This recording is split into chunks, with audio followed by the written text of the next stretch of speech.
میرے رسول کریم سید عالم صلی اللہ علیہ وسلم نے فرمایا دو باتوں میں لوگ دھوکے میں ہیں، دھوکے میں ہیں، دھوکے میں ہیں، دھوکے میں۔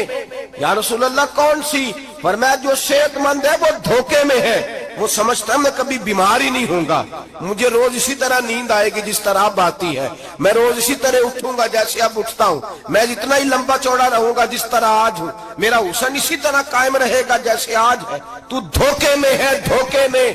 بڑے بڑے آئے اور بڑے بڑے مٹی کا ڈھیر ہو گئے، فنا ہو گئے، کل من علیہ فان، فنا ہو گئے، کوئی پوچھنے والا نہ رہا۔ اور میرے رسول پاک نے فرمایا جو فارغ ہے، جن کو رب نے اپنی عبادت کے لیے فارغ کیا، اپنے دین کی نوکری کے لیے فارغ، وہ بھی دھوکے میں ہیں، وقت ضائع کر رہے ہیں، چوک اور چوراہے میں کھڑے ہیں۔ میرے بھائی جب اپنی حیثیت انسان بھولتا ہے، حیثیت بھولتا ہے، پھر وہ شکوہ کرتا ہے، جب اپنی اوقات بھولتا ہے پھر شکوہ کرتا ہے، جب وہ بھول جاتا ہے کہ میں کیا تھا پھر وہ شکوہ کرتا ہے۔ حضرت سیدنا امام اعمش رحمت اللہ علیہ بازار میں کھڑے تھے تو بادشاہ کا بیٹا گزرا، اکڑ کے گزرا، آپ نے بازو پکڑ کے کھینچا، فرمایا جا کے اپنی ماں سے پوچھ اور اپنے باپ سے پوچھ تیری اوقات کیا ہے، اکڑ کے چلتا ہے، جا پوچھ ان سے تیری حیثیت کیا ہے۔ حضرت جناب سیدنا امام اعمش نے ڈانٹا تو واپس آیا، آگے کہنے لگا ابا وہ امام کیا کہتا تھا کہ میری اوقات کیا ہے، کیا اوقات ہے میری؟ تو باپ اور ماں دونوں گھورنے لگے، کہنے لگے بیٹے ہمارے پاس دولت بھی تھی، گھر بھی تھا، مکان بھی تھا، جائیدادیں بھی تھی، بادشاہت بھی تھی، پر ہم دنیا کے دروازوں سے بھیک مانگ مانگ کے تھک گئے تھے۔ عرش کا مالک ایک بیٹا عطا نہیں کرتا تھا، ایک بیٹی نہیں دیتا تھا، تڑپ گئے تھے، روتے تھے، سسکتے تھے۔ پھر وہی امام احمد جنہوں نے آج تجھے گلی میں کھڑا کیا ہے اس کے دروازے پہ جا کے بیٹھ گئے، ہم نے کہا رب ناراض ہو گیا، دعا کرو ہم سے راضی ہو جائے، چلو زیادہ نہیں ایک لالی ہمیں دے دے۔ کہ امام اعمش دعائیں کیا کرتے تھے تو تب اللہ پاک نے تو ہمیں عطا کیا تھا۔ تیری او بھائی اپنی حیثیت کا تو تعین کر، تو بڑھ بڑھ کے باتیں کرتا ہے، تو بڑا کھل کھل کے بولتا ہے، اپنی حیثیت کا تو تعین کرنا، ذرا اندازہ تو کرنا کہ تو کون تھا، کہاں سے آیا ہے، تیری اوقات کیا ہے۔ یہاں لوگ ایک منٹ میں آگے نکل جاتے، پلٹ کے دیکھ تو صحیح۔ اور میرے بھائی جو بڑے لوگ تھے وہ تڑپا کرتے تھے۔ حضرت فضیل بن عیاض رحمت اللہ علیہ فرماتے ہیں بغداد میں بارش نہیں ہوتی تھی، قحط پڑ گیا، جانور پیاس سے مرنے لگے، جوان بچے بوڑھے نڈھال ہونے لگے۔ فرماتے ہیں میں بھی نکلا، سفیان ثوری بھی نکلے، اور بھی کئی صوفیاء میدان میں نکلے، دعائیں مانگی پر بارش نہیں ہوتی تھی۔ فرماتے ایک جھونپڑی سے ایک سفید بالوں والا اور گندمی رنگ والا ایک بوڑھا غلام نکلا جو کسی کا ملازم تھا، باہر آیا جھونپڑی سے، ہم اسے دیکھ رہے تھے وہ ہمیں دیکھ نہیں رہا تھا۔ فرماتے ہیں اس کے چہرے پر عبادت کے نشان تھے، دور سے اس کا چہرہ دیکھتے لگتا تھا کوئی رب کریم کا بندہ ہے۔ فرماتے ہیں ہم اسے اللہ کا ولی جانتے تھے۔ اس نے دعا مانگی کہ تو لفظ پتہ کیا ہے دعا کے، ہاتھ اٹھا کے کہنے لگا مولا مجھے پتا ہے یہ جو بارش نہیں نہ ہو رہی ہے میری وجہ سے نہیں ہو رہی، میرے گناہوں کی بڑی لمبی فہرست ہے، بڑی لمبی لائن ہے۔ کہنے لگا اے اللہ میری اکیلے کی وجہ سے سارے بغداد کو سزا تو نہ دے، رب کریم جوان بھوکے، بچے بھوکے، مائیں ترس گئیں، بچے ترس گئے، جانور پانی کے قطرے، اللہ گناہ تو میرے اکیلے کے ہیں اور ان سب کو سزا کیوں دیتا ہے؟ نہ میری سزا سب کو تو نہ دے، میری سزا صرف مجھے دے، ان کو نہ دے۔ کہتے ہیں ابھی اس کے ہاتھ اٹھے ہوئے تھے، دعا بول رہا تھا، رب کریم نے فوراً بارش عطا فرما دی۔ فرماتے ہیں کھل کے بارش برسی۔ میں نے لوگوں سے پوچھا پتہ کرو کس کا غلام ہے، کہا فلاں آدمی کا۔ حضرت فضیل بن عیاض کہتے ہیں میں شام کو گھر چلا گیا، اس کے آقا سے بات کی، خرید لیا۔ میں جب اس کو خرید کے لایا گلی میں جا رہے تھے تو مجھے کھڑا کر کے کہنے لگا فضیل میں نکما سا آدمی ہوں، بال بھی سفید ہیں، مجھ سے تو زیادہ کام ہی نہیں ہوتا، کیوں تو نے پیسے خرچ کیے، میں اس قابل ہی نہیں تھا، کیوں خریدا؟ تو حضرت فضیل ابن عیاض کہتے ہیں میں نے اس کو کہا کل جو تو نے دعا مانگی تھی تو نہیں دیکھ رہا تھا، ہم دیکھ رہے تھے، تو مقبول ہے رب کریم کی بارگاہ کا، تجھے اس لیے خرید کے لایا ہوں تو مقبول ہے۔ کہتے ہیں یہ لفظ سنے تو ٹھہر گئے وہ، کہنے لگے اچھا آقا مجھے 5 منٹ کا وقت ملے گا؟ میں نے کہا ہاں ہاں ضرور ملے گا۔ کہتے انہوں نے وہیں نماز کی نیت باندھ لی، 2 رکعتیں پڑھی اور 2 رکعتیں پڑھ کے ہاتھ اٹھائے، کہنے لگے مولا تیرا اور میرا راز تھا، تو نے راز کیوں کھولا؟ اللہ مسترنا بسترک الجمیل، یا اللہ تیرے پاس پیارے پیارے پردے ہیں، ایک پردہ مجھے عطا کر دے، مجھے اپنا رکھ، مجھے لوگوں کے سامنے میرے پردے نہ کھول۔ آپ فرماتے ہیں یہ کہہ کہ وہ زمین پہ بیٹھے کلمہ شہادت پڑھا، ان کی روح پرواز کر گئی۔ میرے بھائی جو زیادہ پرہیزگار تھے، تو بڑے رب کریم کے بندے تھے، ان کے تو آنسو خشک ہی نہیں ہوتے، وہ تو تڑپا کرتے، صبح شامیں ان کی روح کے گزرتے تھے، اور رب کریم کی ناراضگی سے ڈرتے تھے۔ وہ کہتے تھے مالک کہیں ناراض نہ ہو جائے، کہیں بگڑ نہ جائے۔ میرے رسول کریم صلی اللہ علیہ وسلم کے صحابی کہتے ہیں ایک جنگ سے خوشخبری آئی، تو جو خوشخبری لانے والے تھے وہ حضرت عمر فاروق رضی اللہ تعالیٰ عنہ کے پاس پہنچے خوشخبری دینے۔ حضرت عمر رضی اللہ تعالیٰ عنہ کھڑے تھے، صحابی نے آ کے کہا عمر مبارک ہو۔ جناب عمر کچھ لوگوں سے گفتگو کر رہے تھے، بات چیت جاری تھی، کہا مبارک ہو، فتح ہو گئی۔ حضرت عمر کہنے لگے ٹھہر تو جا، اس سے تو بات کر لینے دے جس سے کر رہا ہوں۔ جب کہنا ٹھہر تو جا، وہ جو پیچھے کھڑے تھے وہ شرمندہ ہو گئے۔ اتنی سی بات ہے نا، چودھری تو بندہ بنتا ہی تب ہے جب 5-10 کی ایک دن کے اندر بےزتی کر لے، پڑھا لکھا تو بنتا ہی تب ہے جو 10-15 کو جاہل کہہ لے، تو بڑا تو بنتا ہی تب ہے جو 5-6 کو نیچا دکھا لے۔ تو یہ ہماری ڈگریوں کا تو مزاج ہی بڑا مختلف ہے، ہم تو اعزاز والے ہوتے ہی تب ہیں جب کچھ چھوٹا ہوگا تو ہم بڑے ہوں گے نا۔ ہم تو چاہتے ہیں ہمیں کچھ چھوٹا ملے، کسی کو چھوٹا کر کے اس کے قد پہ سوار ہو کے بڑا ہونا چاہتے ہیں۔ اتنی سی بات تھی کہ ٹھہر جانا یار، پہلے اس کی تو سن لینے دے۔ وہ شرمندہ ہو گئے صاحب۔ جب وہ شرمندہ ہوئے تو سیدنا فاروق اعظم دوڑے گئے۔ صحابہ کہتے ہیں گارا تھا، کیچڑ تھا، اس گارے میں سر رکھا، سجدہ کرنے لگے، اٹھے، کہنے لگے مولا اپنے عمر سے ناراض نہ ہو جانا، یہ کل تک اونٹ چرایا کرتا تھا، آج تیری مخلوق کو شرمندہ کرنے لگ گیا ہے، یہ اپنی حیثیت ہی بھول گیا، اسے خبر ہی نہیں کہ یہ کیا تھا، یہ آج تیری مخلوق کو شرمندہ کرتا ہے۔ اللہ اپنے عمر سے ناراض نہ ہو جانا۔ وہ شخص کہتے ہیں پیچھے آ کے کھڑا رو رہا ہوں۔ میں نے کہا عمر کیا کر رہے ہو؟ فرمایا نہیں یار میں نے تجھے شرمندہ کیا ہے، یہ میں بھول گیا تھا کہ میں کیا ہوں۔ بھائی اپنی حیثیت کا تعین کریں، آؤ آج اپنی حیثیت کا تعین کریں، دیکھیں ہم کہاں تھے، کہاں بیٹھے، پلٹ کے دیکھیں کیا تھے، ہم کیا ہیں، راتیں کہاں گزرتی ہیں، صبح کہاں بیتتی ہیں۔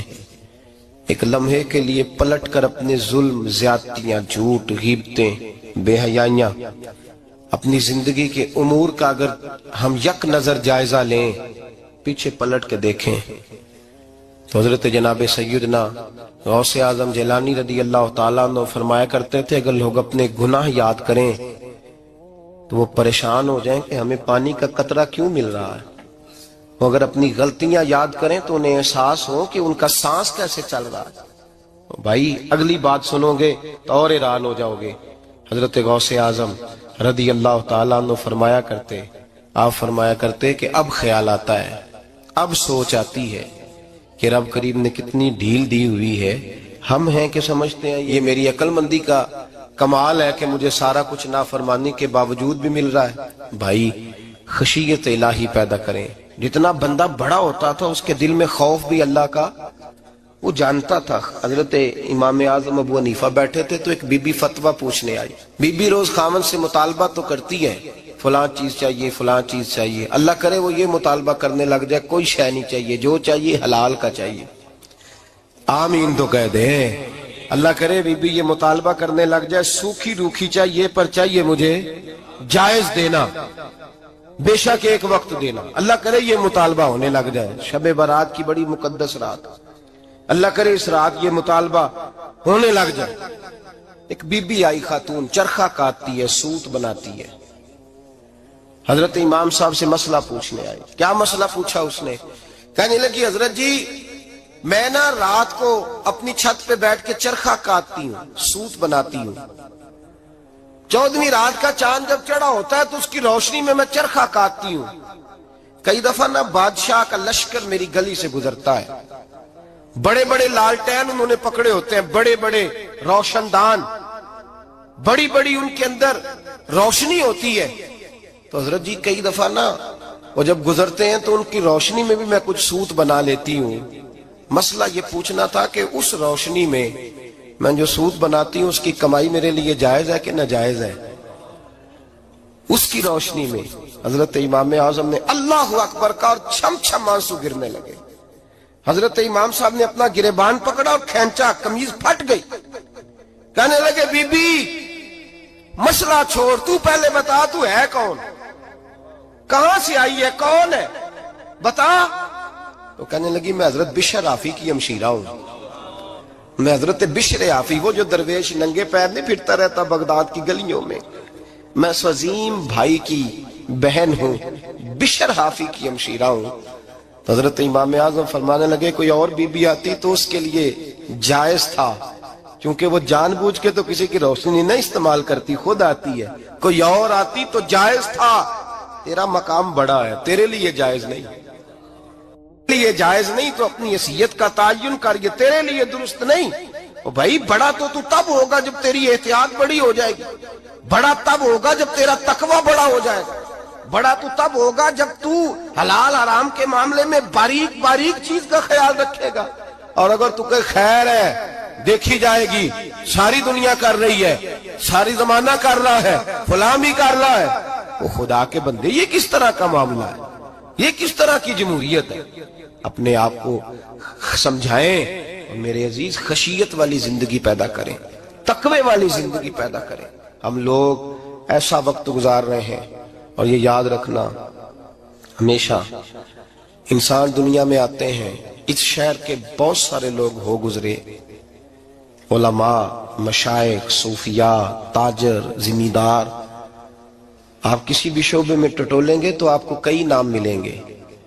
اس شہر محبت کے ڈھیروں لوگ ہو گزرے، اور یہ کہانی ہر شہر کی ہے. آج میں اور آپ یہاں بستے ہیں، کچھ وقت کے بعد ہم داستان ہوں گے. امام شافعی رحمت اللہ علیہ فرماتے ہیں میں ایک شہر سے گزر رہا تھا تو میرے پیر کو ٹھوکر لگی، میں نے زمین کھودی تو ایک کھوپڑی نکلی، کھوپڑی نکلی تو اس کے اوپر تاج بھی تھا.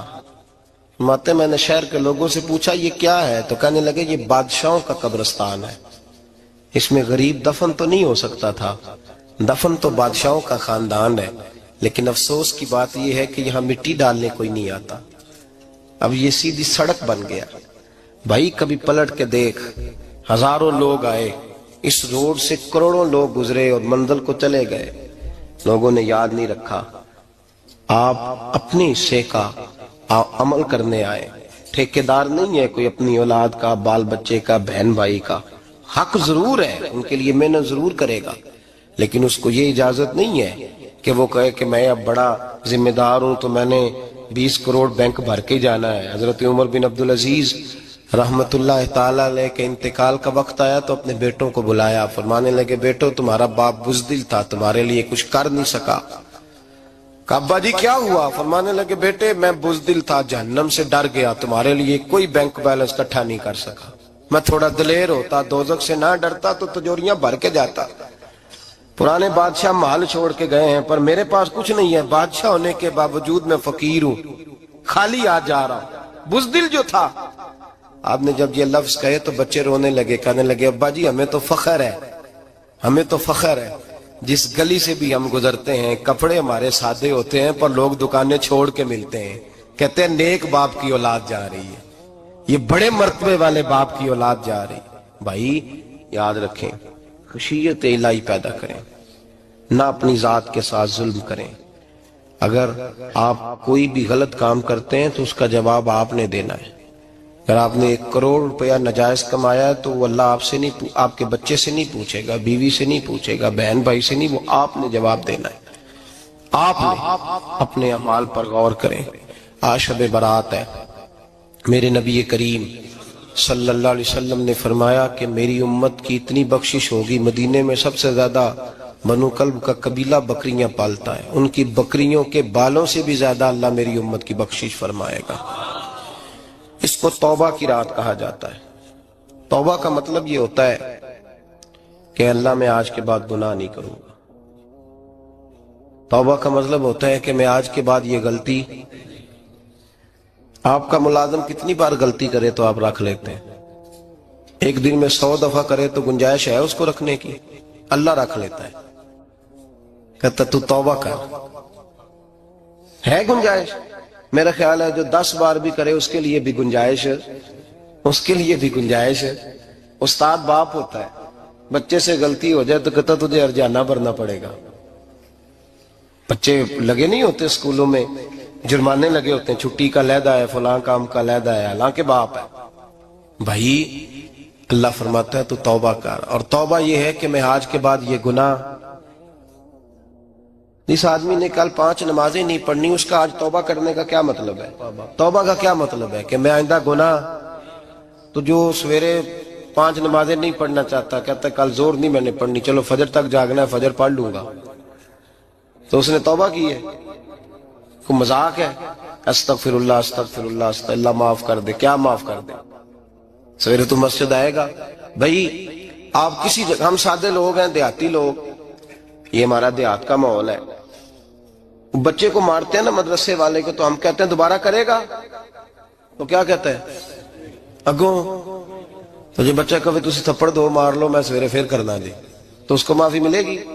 یہ کیسی معافی ہے کہ سویرے میں نماز نہیں پڑھنی زور کی، لیکن یا اللہ معاف کر دے، یا اللہ، یہ جھوٹ ہے، یہ دھوکہ ہے، یہ مذاق ہے، مذاق نہیں کرے۔ اور بندہ کوئی سیاںہ ہو تو مذاق برداشت نہیں کرتا، اور معاذ اللہ استغفر اللہ، رب کریم کے ساتھ مذاق، یا اللہ میری توبہ، یا اللہ میری توبہ، یا اللہ مجھے معاف کر دے، یا اللہ معاف کر دے، اور سویرے جھوٹ پھر بولنا ہے اٹھتے ہی، تو یہ کیسی توبہ ہے؟ توبہ کا مطلب ہوتا ہے کہ میں توبہ کرتا ہوں آج کے بعد گناہ، تو توبہ کو سمجھے تو صحیح نا میرے بھائی، توبہ کو سمجھیں۔ تمام صحابہ، چونکہ شراب حرام نہیں تھی تو ہر آدمی پیا کرتا تھا، جب حرام ہو گئی تو پھر کسی نے منہ نہیں لگایا، توبہ ہو گئی تو پھر ہو گئی، پھر معاملہ ختم ہو گیا۔ پھر کبھی قریب حضرت مرثد بن ابی مرثد البغوی رضی اللہ تعالیٰ عنہ، حضور کے صحابی ہیں، آپ فرماتے ہیں میرے اندر ایک غلطی تھی، میرا بہت ساری خواتین کے ساتھ دوستانہ تھا، نبی پاک کی بارگاہ میں جب میں گیا اسلام کی بائعت کی تو حضور نے فرمایا تیری نظر جھکی رہنی چاہیے، خبردار کسی عورت سے تیرا، کہتے ایک نصیحت نبی پاک نے کی۔ آپ فرماتے ہیں میں نے اپنے دل کو اس طرح سمجھایا کہ عورتیں اگر میرے پاس آ کے کھڑی ہوتی تھی تو میرے اندر کا وجود کہتا تھا کہ ہو ہی نہیں سکتا میری توجہ جائے، اس لیے کہ توبہ کی ہے، اب دوبارہ ادھر توجہ جا سکتی۔ میرے بھائی توبہ کو اس کے مفہوم کے ساتھ توبہ کریں، جھوٹ نہیں بولیں، گناہ نہیں کریں۔ میرے رسول کریم صلی اللہ علیہ وسلم نے فرمایا استغفار پڑھا کرو، میں دن میں 100 مرتبہ استغفار کرتا ہوں۔ حضور کہتے ہیں میں دن میں، حضور 100 دفعہ دن میں استغفار کرتے۔ امام حسن کے پاس ایک شخص آیا، کہا میرے پاس اولاد نہیں، فرمایا استغفار پڑھ۔ ایک پھر آ گیا، اس نے کہا حضور میرے پاس روزی نہیں، فرمایا استغفار پڑھ۔ ایک اور آیا، اس نے کہا حضور بیماری بڑی ہے گھر میں، فرمایا استغفار کر۔ آپ کے صاحبزادے بیٹھے تھے، کہا ابا جی جو آتا ہے آپ استغفار ہی بتاتے ہیں۔ آپ فرمانے لگے جب کوئی بندہ توبہ کرتا ہے تو رب راضی بڑا ہوتا ہے۔ تو میں نے سب کو توبہ کا وظیفہ بتایا ہے، جس کی جو بھی مجبوری ہو اگر توبہ کر لے تو اللہ تعالیٰ اسے آسانی عطا کر دیتا ہے، اللہ اس پہ نظر رحمت کر دیتا ہے۔ اپنے آپ کو تبدیل کریں، نماز کو اس کی حقیقت کے ساتھ پڑھا کریں، اس کی حقیقت کے ساتھ نماز کو پڑھیں۔ 5 وقت مسجد میں حاضری دیں، چھوڑ کے سارے کام چھوڑ کے، باقی سارا کچھ بعد میں۔ آپ کا رشتہ لوگوں کے ساتھ زندگی کا ہے، موت کا نہیں ہے۔ آپ خود دیکھ لیں، جن کے بزرگ چلے گئے وہ ڈیلی جاتے ہیں قبرستان، کل بیٹھتا ہے 2 گھنٹے جا کے، والد صاحب ہیں، دادا جی ہیں، نانا جی ہیں، دیکھا کبھی کسی کو صبح گیا ہو شام آیا ہو؟ یہی حال ہمارا ہوگا، بالکل کوئی نہیں جائے۔ اور پھر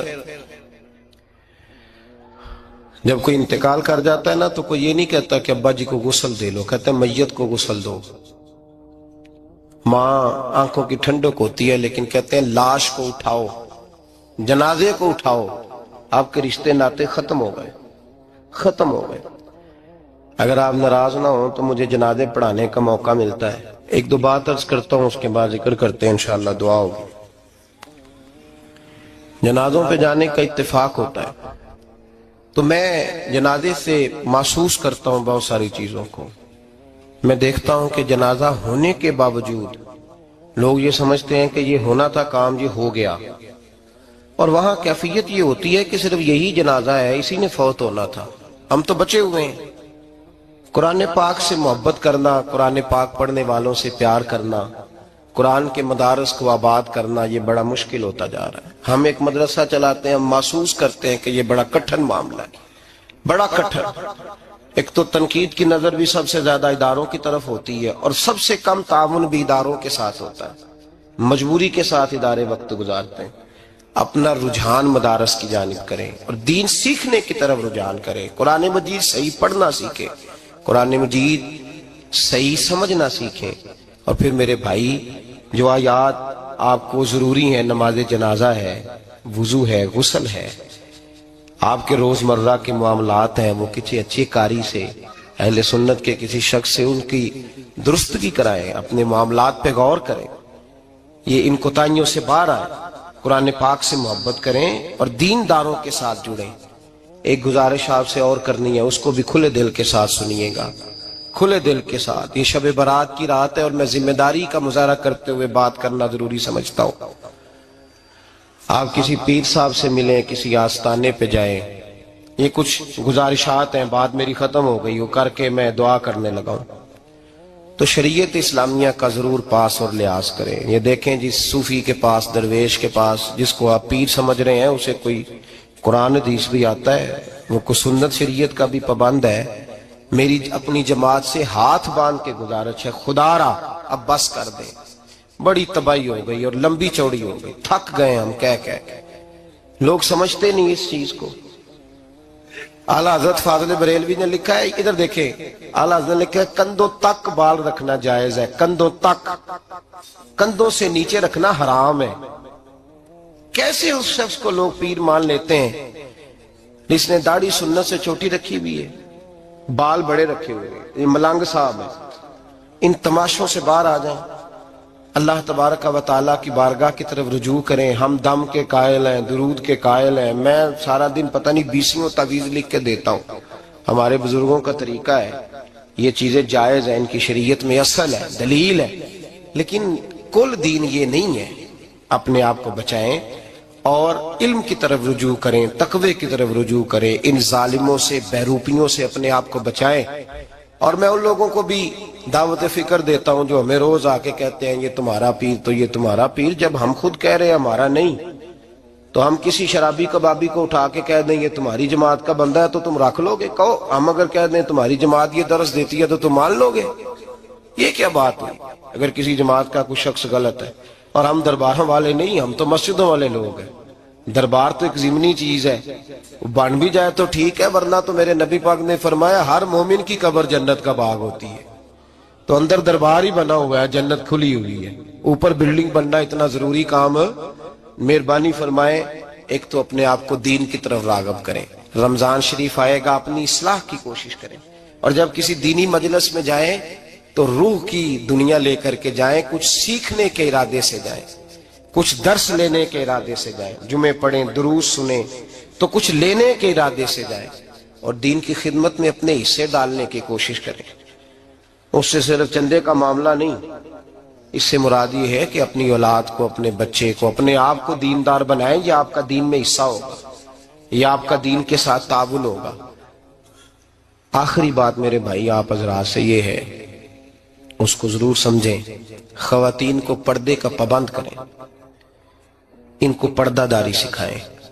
پردہ شریعت میں ضروری ہے، اور جواب دہ عورت نہیں ہوگی، اس کا خامند ہوگا، اس کا باپ. اور اس کا اگر بھائی بڑا سربراہ ہے تو وہ جواب دہ ہوگا کہ عورت بے پردہ کیوں نکلتی ہے.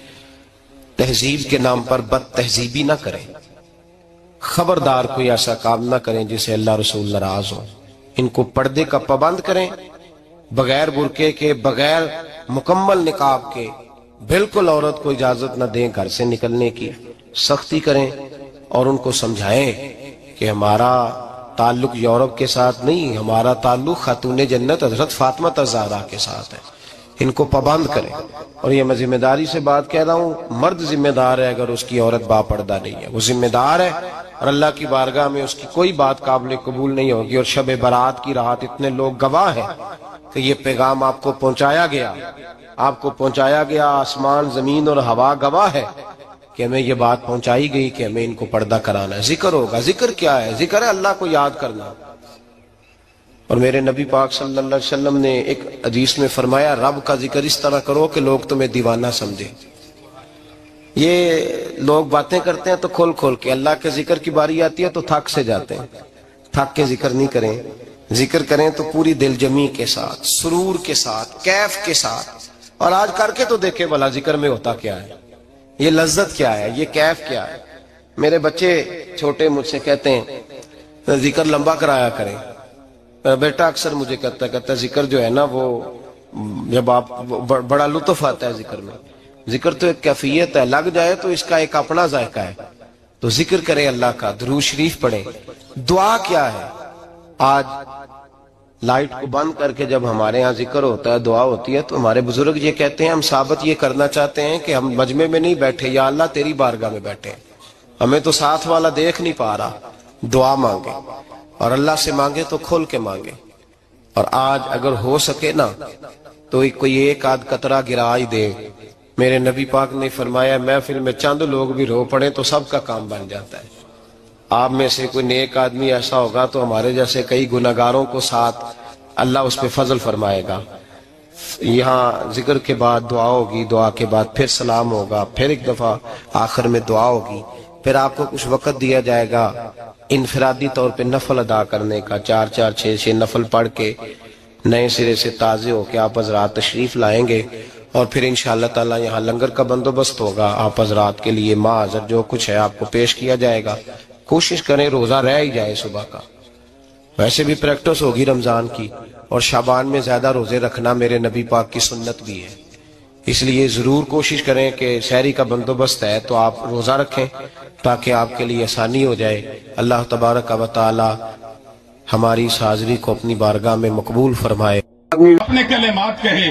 رب کریم کی قسم میرے پاس لفظ نہیں کہ میں آپ کی خدمت میں ان کیفیات کو بیان کر سکوں جو آپ کے بیان میں لطف تھا، جو لفظ تھے، جو جملے تھے، جو کلمات تھے، جو سلاست تھی، جو روانگی تھی، جو حسن بیان تھا، جو ندرت بیان تھا، وہ دنیا سے جدا گانا تھا. مولا اس آواز کو سلامت رکھے. اور دوسری بات یہ ہے کہ اللہ تعالیٰ صحت و عافیت والی زندگی عطا فرمائے. آپ نے علامہ ثمر عباس صاحب کی زبان سے اشارتاً اور کنایتاً اپنے احوال کو جاننے کی کوشش کی. 2 باتیں مختصر، جسٹ 2 منٹ. 2 منٹ میں ایک بات آپ کی خدمت میں کہنا چاہتا ہوں. انہوں نے اشارتاً بات کی ہے، میں ذرا کھلی بات کرنے کا. آپ کے شہر ٹوبہ ٹیک سندھ میں سنیت کا تشخص ختم کیا جا رہا ہے. وہ تشخص، وہ امتیاز، وہ عظمت جو امام احمد رضا نے اہل سنت کو عطا کی تھی، ٹوبہ ٹیک سنگھ میں اس تشخص کو مٹھایا جا رہا ہے. احمد رضا کے ماننے والے ہوں یا دیوبندی ہوں یا وہابی غیر مقلد ہوں، یہ اہل تشیع ہوں، سب ایک جگہ پر بیٹھ گئے ہیں. بیٹھ نہیں گئے، متحد ہو گئے ہیں.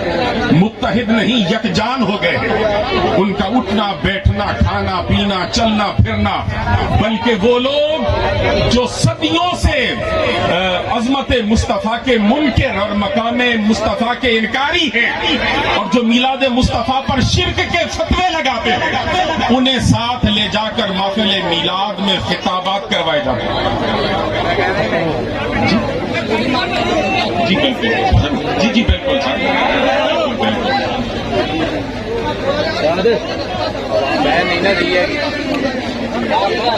جی جی بیٹھو بیٹھو، تشریف رکھو، کر لینے ٹھیک سارا کچھ. آپ کا تشخص مٹایا جا رہا ہے ٹوبہ ٹیک سنگھ سرزمین پر.